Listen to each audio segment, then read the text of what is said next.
الله أكبر الله أكبر الله أكبر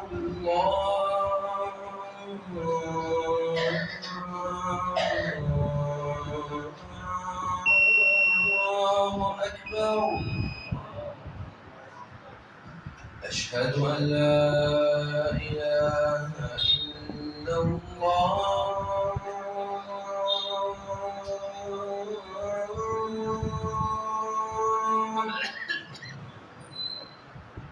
أشهد أن لا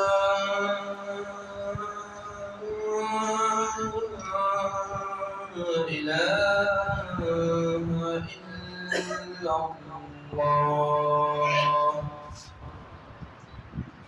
أشهد أن محمدًا رسول الله أشهد أن محمدًا رسول الله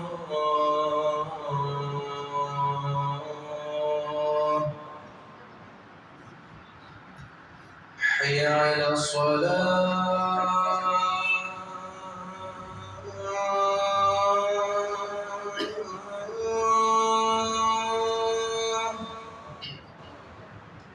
حي على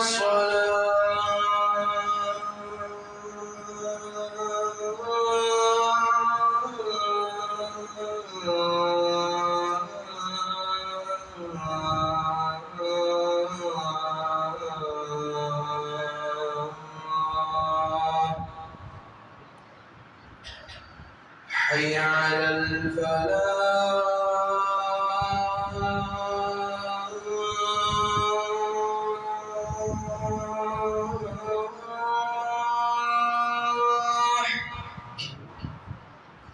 حي على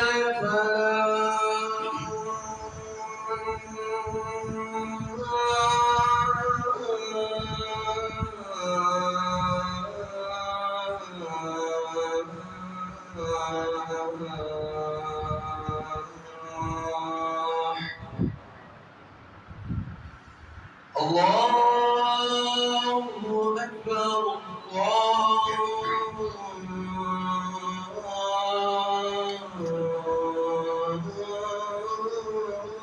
الله أكبر لا إله إلا الله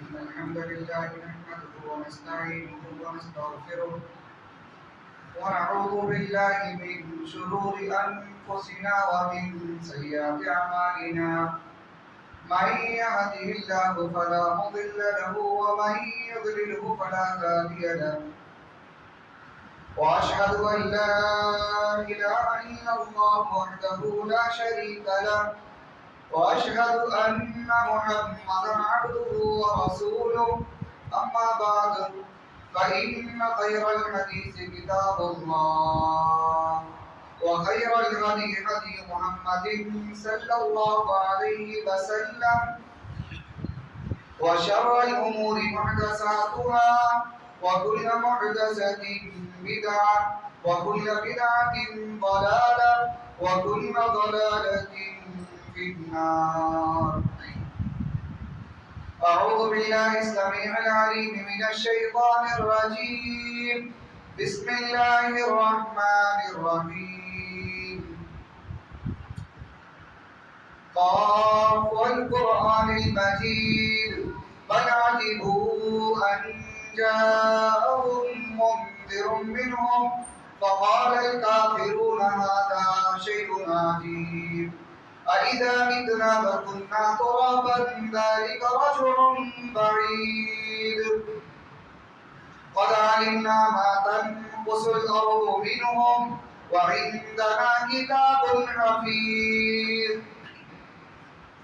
بل كذبوا بالحق لما جاءهم فهم في أمر مريج أفلم ينظروا إلى السماء فوقهم كيف بنيناها وزيناها وما لها من فروج والأرض مددناها فألقينا فيها رواسي وأنبتنا فيها من كل زوج بهيج تبصرة وذكرى لكل عبد منيب ونزلنا من السماء ماء مباركا فأنبتنا به جنات وحب الحصيد والنخل باسقات لها طلع مزيد رزقا للعباد وأحيينا به بلدة ميتا كذلك الخروج كذبت قبلهم قوم نوح وأصحاب الرس وثمود وعاد وفرعون وإخوان لوط وأصحاب الأيكة وقوم تبع كل كذب الرسل فحق وعيد أفعينا بالخلق الأول بل هم في لبس من خلق جديد. وقال الله تعالى في مقام آخر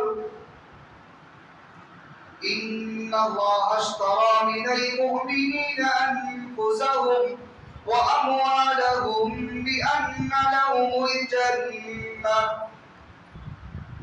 رب اشرح لي صدري ويسر لي أمري واحلل عقدة من لساني يفقهوا قولي رب زدني علما اللهم رب زدني علما. حاضرین جمعہ، دینی بھائیوں، بزرگوں، عزیز بچوں، پردہ نشین اسلامی ماں و بہنوں، تمام تعریف اللہ رب العالمین کے لیے ہے جو ہم تمام کا خالق و مالک ہے. بے شمار درود و سلام ہو اللہ کے پیارے نبی جناب محمد رسول اللہ صلی اللہ علیہ وسلم پر. اللہ رب العالمین نے جنہیں اس کائنات کے اندر اپنا آخری نبی آخری رسول رحمت للعالمین بنا کر بھیجا ہے. محترم حاضرین، ہم لوگ الحمدللہ شعبان المعظم کا آدھا مہینہ گزار چکے ہیں. صرف آدھا مہینہ اور بچا رہ گیا ہے.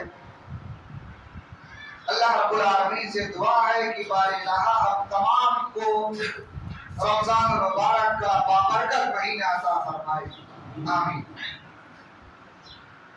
محترم حاضرین، آج کے خطبہ جمعہ کے لیے جس موضوع کو میں نے انتخاب کیا ہے وہ ہے جنت میں لے جانے والے 4 اعمال. اللہ رب العالمین سے دعا ہے کہ بار الہ مجھے حق بات کہنے کی اور ہم تمام کو اس پر عمل کرنے کی توفیق عطا فرمائے. آمین.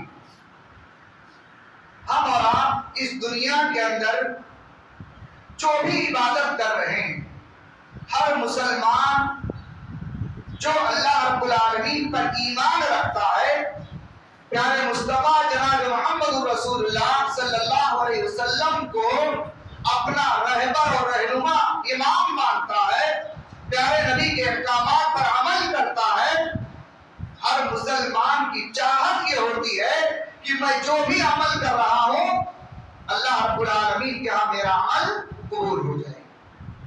اسی ناحیے سے ہم عبادت کرتے ہیں نا، اور ہماری چاہت یہ ہوتی ہے کہ میرے ہر عمل سے اللہ راضی ہو جائے، اور جب اللہ راضی ہو جائے گا تو انشاءاللہ بدلے میں ہمیں کیا ملے گا؟ جنت ملے گی۔ اللہ جس سے راضی ہوگا یقیناً اس کا ٹھکانہ کیا ہے؟ جنت ہے۔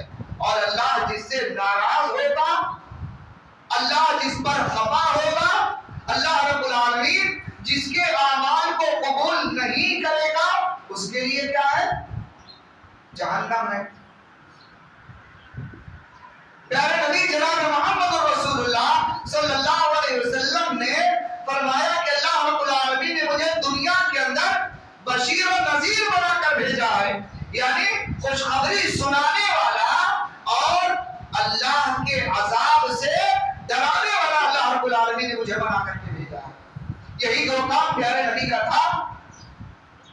اسی سلسلے میں اللہ کے پیارے نبی جناب محمد رسول اللہ صلی اللہ علیہ وسلم جب مکہ المکرمہ کے اندر اپنی دعوت کا آغاز کرتے ہیں، جب اللہ رب العالمین نے پیارے مصطفیٰ کو نبی بنایا، نبوت کا تاج پہنایا، مکہ المکرمہ کے اندر اس وقت حالات اچھے نہیں تھے۔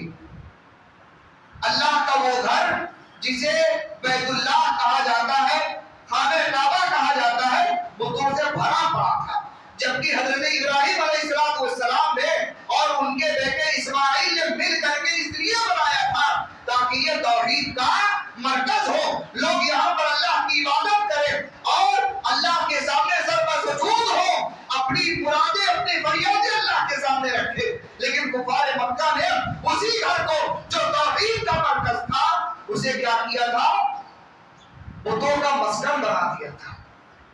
لیکن اللہ کے پیارے نبی جناب محمد رسول اللہ صلی اللہ علیہ وسلم کو اللہ رب العالمین انہی لوگوں کے درمیان نبی بنا کر کے بھیجتا ہے جو لوگ خانہ کعبہ کو بتوں سے بھر چکے ہیں۔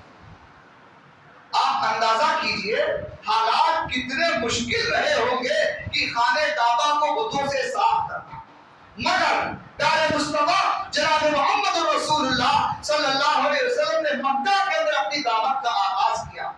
ابتدا 3 سال تک پیارے نبی خاموشی کے ساتھ خفیہ طور پر اپنی دعوت لوگوں تک پہنچاتے رہے، مگر قرآن کریم کے اندر اللہ رب العالمین نے اس آیت کا نزول کیا اور فرمایا وَأَنذِرْ عَشِيرَتَكَ الْأَقْرَبِينَ، اے میرے محبوب، اے میرے نبی، اے میرے مصطفیٰ جسے میں نے آپ کو دعوت کے لیے بھیجا ہے، اب یہ کام آپ کو چھپ کر کے نہیں بلکہ الگ اعلان کرنا ہے۔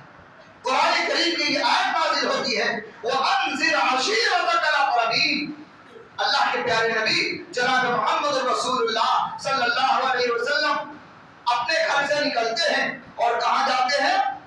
مکہ کے اندر وہ پہاڑی جسے کوہ صفا کہا جاتا ہے۔ صفا نامی پہاڑی پر اللہ کے نبی کھڑے ہوتے ہیں اور ایک آواز لگاتے ہیں، ایک ندا لگاتے ہیں اور کیا کہتے ہیں؟ یا صباحا، یا صباحا۔ کیا مطلب تھا اس کا؟ یہ ایک ایسا لفظ تھا، ایک ایسا سینٹنس تھا جو عرب کے اندر بڑے مشکل ترین وقت میں استعمال کیا جاتا تھا۔ جب اللہ کے نبی نے یہ کہا یا صباحا، لوگ دوڑتے ہوئے اللہ کے نبی کے پاس آ گئے۔ اللہ کے پیارے نبی جناب محمد رسول اللہ صلی اللہ علیہ وسلم پہاڑی پر کھڑے ہیں، بلندی پر ہیں اور لوگ اللہ کے نبی کے سامنے نیچے کھڑے ہیں۔ پیارے نبی نے یہ دیکھا کہ میری ایک آواز پر لوگ یہاں جمع ہو گئے ہیں، میں اللہ کا پیغام ان تک پہنچاؤں، بہت امید ہے کہ ان میں سے اکثر لوگ میری دعوت کو قبول کر لیں۔ اللہ کے نبی جناب محمد رسول اللہ صلی اللہ علیہ وسلم اس پہاڑی پر کھڑے ہو کر کے سب سے پہلی جو دعوت دیا تھا اہل مکہ کو، کیا کہا تھا؟ قولوا لا الہ الا اللہ تفلحوا دخل الجنہ تملک العرب والعجم.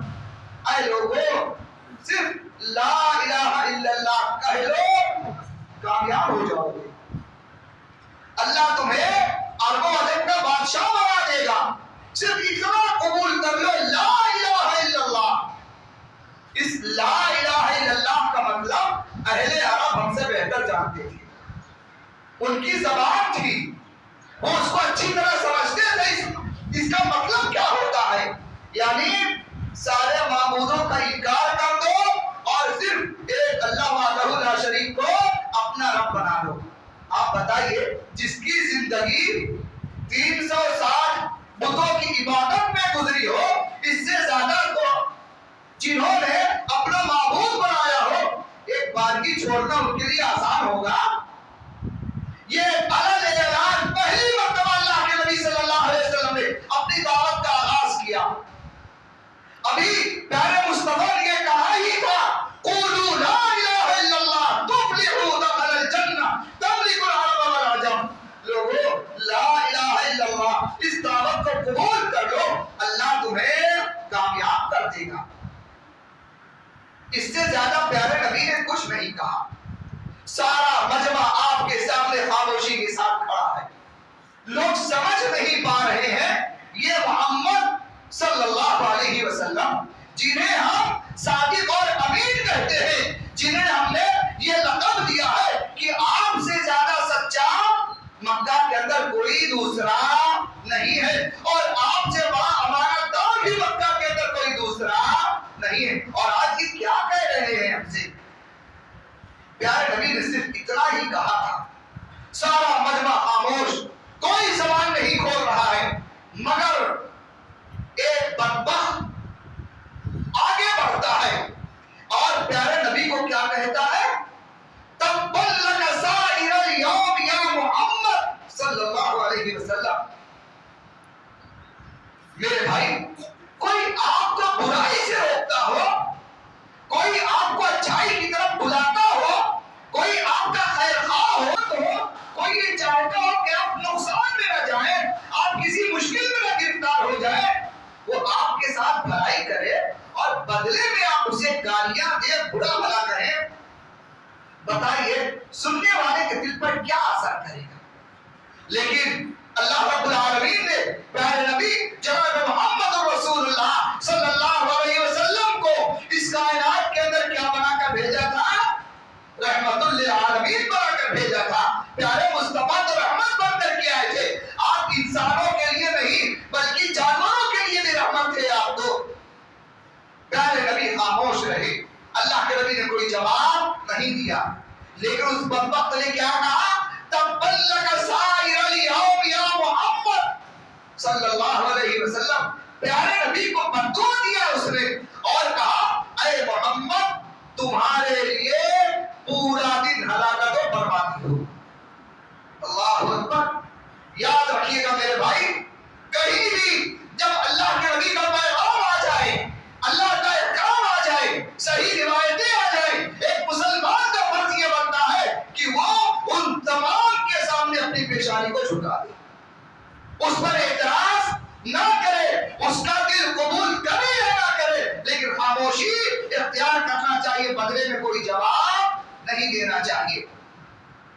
اور یہ ملعون جس نے پیارے نبی کو بددعا دیا تھا، جانتے ہیں اللہ رب العالمین کی غیرت جلال میں آ گئی. اللہ کو اس کے اوپر سخت غصہ آیا، اللہ کا غصہ حرکت میں آیا. رب العالمین حضرت جبریل علیہ السلام کو بلاتا ہے اور کہتا ہے جبریل جاؤ اس کا جواب دے کر دیا. میرا نبی خاموش ہے لیکن میری غیرت کی گوارا نہیں کرتی کہ کوئی میرے نبی کو برا بھلا کہے اور میں خاموش رہوں.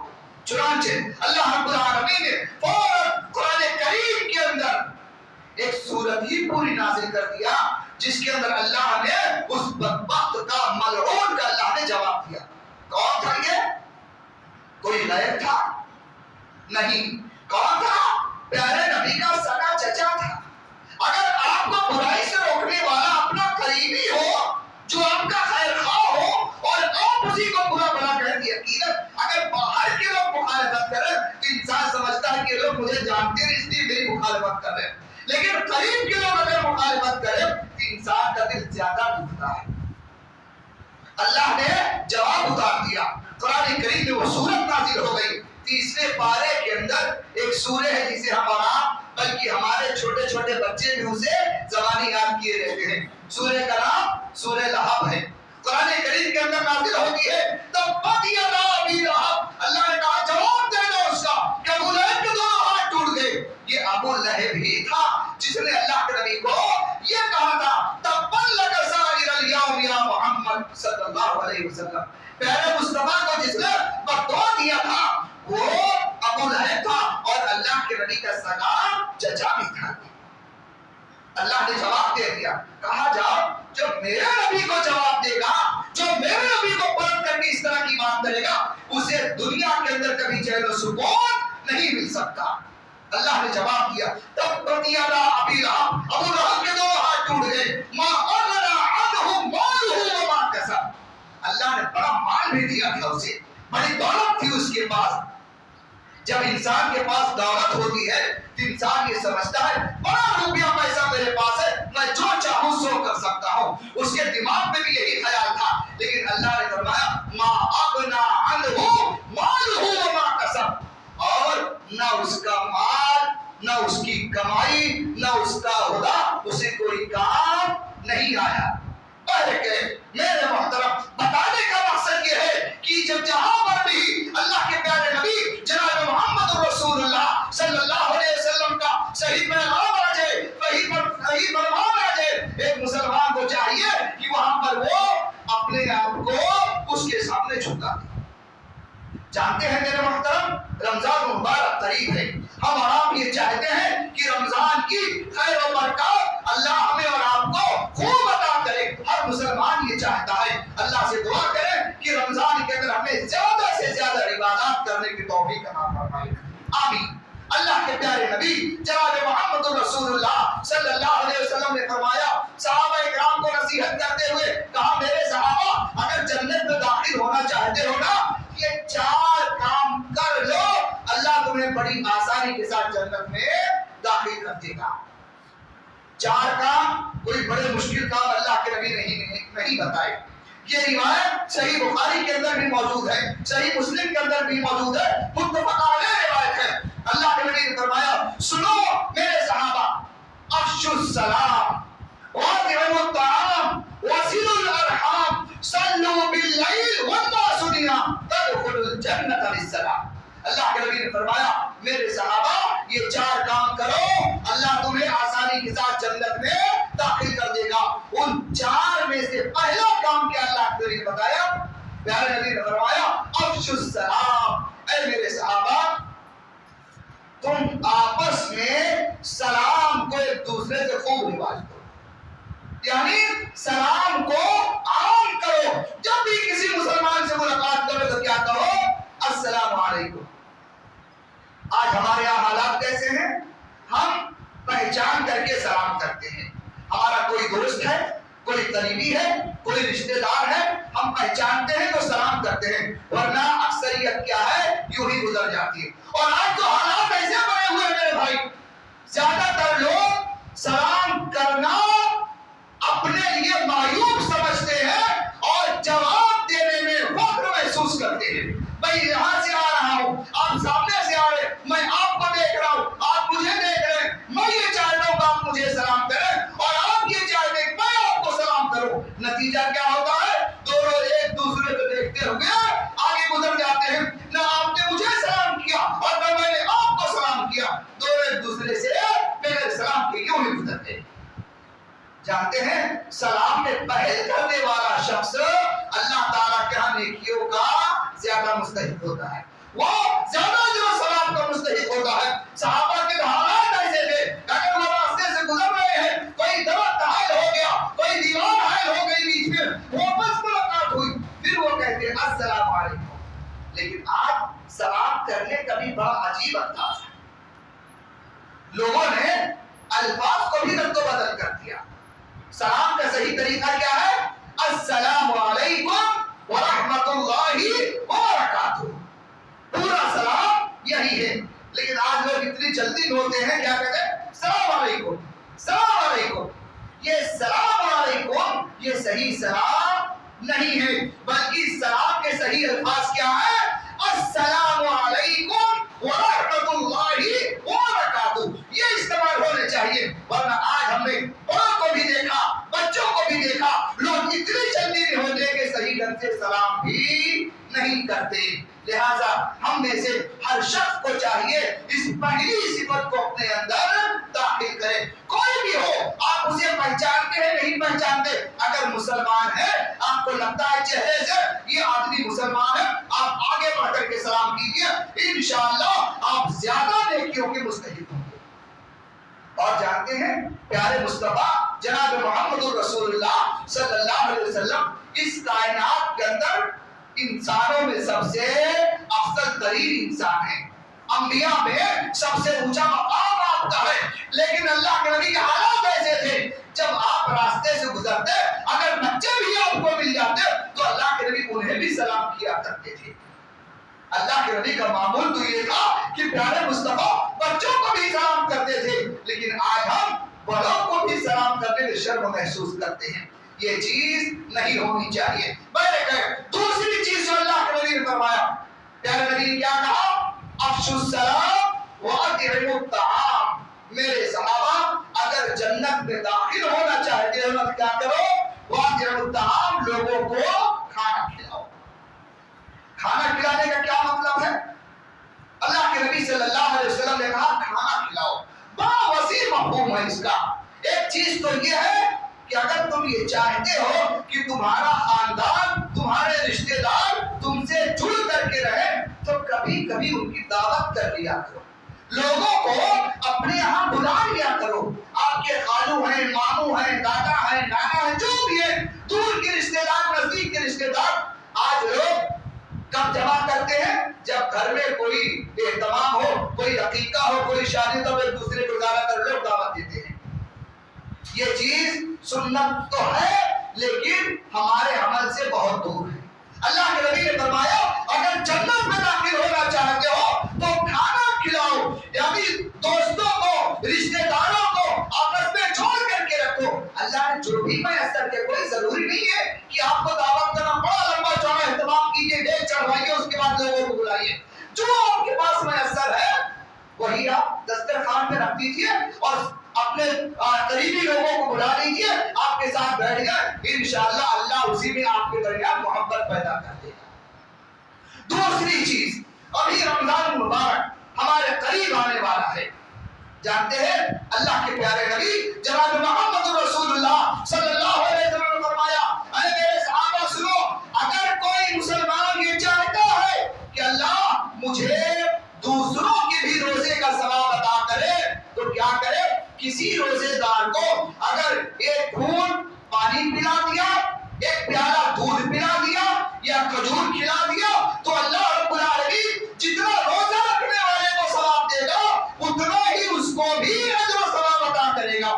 کہنے کا مطلب یہ تھا, اللہ کے نبی صلی اللہ علیہ وسلم یہ کہنا چاہتے تھے میرے صحابہ تم اپنے بھائیوں کی, اپنے ساتھیوں کا, ان کا بھی خیال کرو, ان کو بھی افطاری میں شامل کرو, ان کے یہاں بھی کھانے پہنچاؤ جن کو اللہ نے استطاعت دیا ہے.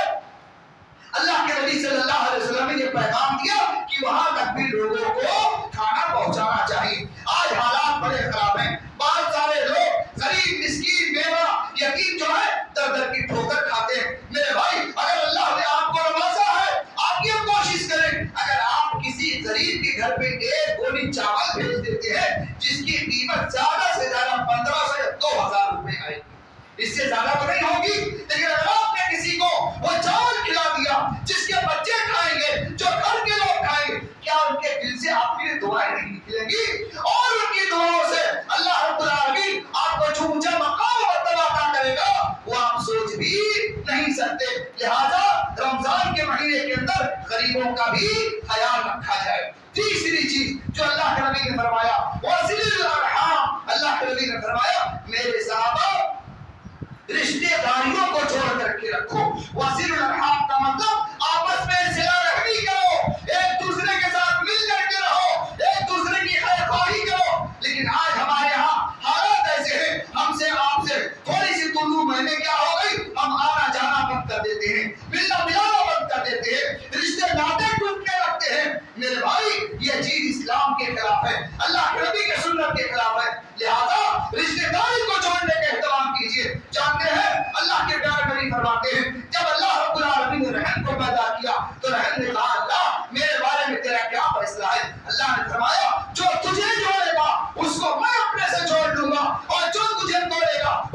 اپنی رحمت سے دور کر دوں گا. لہٰذا لوگوں کو جوڑنے کی کوشش کیجیے. اور آخری بات اللہ کے نبی نے فرمایا صلو باللیل والناس نیام. اگر جنت میں داخل ہونا چاہتے ہو تو میرے صحابہ ایسے وقت میں نماز پڑھو جب لوگ سو رہے ہو. یعنی رات کی تاریکی میں اللہ کے نبی نے تہجد کی طرف لوگوں کو توجہ دلایا, کیونکہ ایسا وقت ہوتا ہے اللہ رب العالمین سوائے دنیا پر آتا ہے اور اللہ کے فرشتے آواز لگاتے ہیں مانگ لو اللہ تعالیٰ سے جس کی جو ضرورت ہے اللہ کے سامنے رکھو, اللہ تمہاری ساری ضروریات کو پورا کر دے گا. لہذا اللہ کے نبی صلی اللہ علیہ وسلم نے یہ 4 چیزیں بتانے کے بعد کہا تدخلوا الجنت بالسلام. میرے صحابہ اگر یہ کر لو گے نا تو اللہ تمہیں آسانی کے ساتھ سلامتی کے ساتھ جنت میں داخل کر دے گا. اللہ رب العالمین سے دعا ہے کہ اللہ رب العالمین جو باتیں کہی گئی اللہ مجھے بھی اور آپ کو بھی عمل کرنے کی توفیق عطا فرمائے. اللہ رب العالمین ہمیں اور آپ کو اپنے بھائیوں کے درمیان سلام کو عام کرنے کی توفیق عطا فرمائے. اللہ رب العالمین ہمیں اور آپ کو ایک دوسرے کا خیال رکھنے کی توفیق عطا فرمائے, صلہ رحمی کرنے کی توفیق عطا فرمائے, اور خصوصاً اللہ ہمیں اور آپ کو تہجد کا بھی اہتمام کرنے کی توفیق عطا فرمائے. اللہ ہماری نیکیوں کو قبول فرمائے, ہمارے گناہوں کو معاف فرمائے, ہماری خطاؤں کو بخش دے. جو لوگ ہم میں نہیں ہیں جن کا انتقال ہو چکا ہے پروردگار تو ان کی مغفرت فرما دے, ان کے درجات کو بلند کر دے, انہیں جنت الفردوس کا مہمان بنا دے. اے اللہ جو لوگ دنیا میں موجود ہیں انہیں صراط مستقیم پر چلنے کی توفیق عطا فرما. مسلمانوں کی جان و مال عزت آبرو کی حفاظت فرما, ہمارے نوجوانوں کی حفاظت فرما, ہمارے بچوں کی حفاظت فرما, ہماری خواتین کی حفاظت فرما. اے اللہ ہماری ماں بہنوں کو گھروں کے اندر دیندار بن کر کے رہنے کی توفیق عطا فرما. رب العالمین ہم نے جو کچھ کہا ہے اے اللہ ہم سب کو عمل کی توفیق عطا فرما. پروردگار ہمیں جب تک دنیا کے اندر زندہ رکھنا, ایمان کی حالت میں زندہ رکھنا, خاتمہ ہو ایمان پر ہو, زبان پر کلمہ شہادت جاری ہو. آمین تقبل یا رب العالمین. وآخر دعوانا ان الحمد للہ رب العالمین. اقول قولی هذا واستغفر الله لي ولكم ولسائر المسلمين واستغفروه انه هو الغفور الرحيم.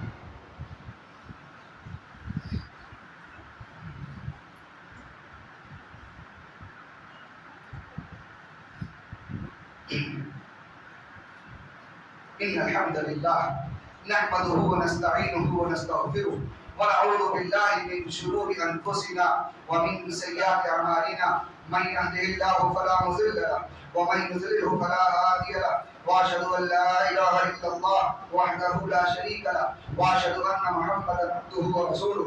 اللهم صل على محمد وعلى آل محمد كما صليت على إبراهيم وعلى آل إبراهيم إنك حميد مجيد. اللهم بارك على محمد وعلى آل محمد كما باركت على إبراهيم وعلى آل إبراهيم إنك حميد مجيد. عباد الله رحمكم الله إن الله يأمر بالعدل والإحسان وإيتاء ذي القربى وينهى عن الفحشاء والمنكر والبغي يعظكم لعلكم تذكرون. ولذكر الله تعالى أعلى وأولى وأعظم وأجل وأكرم.